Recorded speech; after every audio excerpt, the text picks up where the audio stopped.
It's counterintuitive at the time when the car companies seem to be teetering so badly to be saying to them, okay, retool for some $40 billion or more. Well, Diane, we worked with all of the car companies, and 10 of the CEOs will be joining the president here today at the White House. And what they told us over and over again is they wanted to make more fuel efficient. They wanted to make cleaner cars.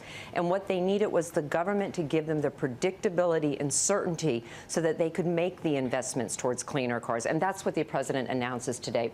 Again, I guess they want the government to ensure that everybody's going to be doing this at once. But let me ask you about what Tom Friedman, the columnist for the New York Times, and others have been saying.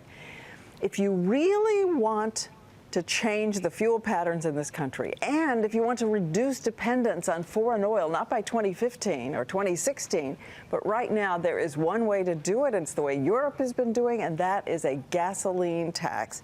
And he says you can phase it in over 2 years, 10 cents a month. It will not be that onerous, and Americans stand ready. Well, what we're doing is we're using the laws on the books today, which allow us to set fuel efficiency standards, and we're setting the first ever greenhouse gas pollution standards. And what this means is we're going to be able to reduce our dependence on oil by 1.8 billion barrels over the life of the program. Do you think the gas tax approach is right or wrong, or just politically unacceptable?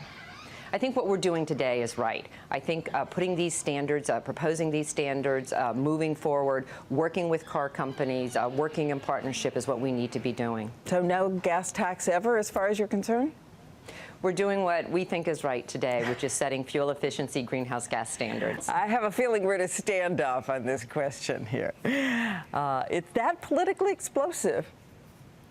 Well, we work obviously within the laws on the books, and what we're using is the president's executive authority to propose these standards, and it is the first ever time that EPA and DOT have taken their existing individual authorities and woven them together so that we can give the American public and the car companies what they want. Let me just ask one more question here. As we know from cars, you're talking about reduction from 27.5 miles a gallon to up to 39 miles per gallon. Also light trucks, 23 up to 30. But what about Hummers, which are getting about 8 to 10 miles a gallon? What are you going to do about them?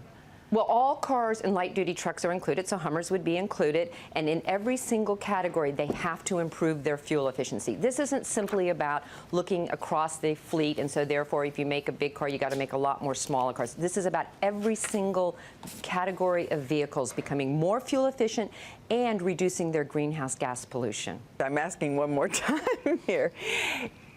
If a gas tax reduces dependence on foreign oil and changes the foreign political dependency immediately, why not be for it right now?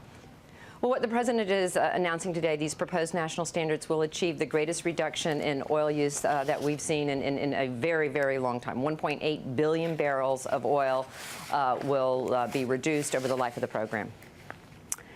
Again, we thank you so much, Ms. Browner. As we said, it's a big day at the White House, a big announcement, and we're grateful to you for joining us. Thank you.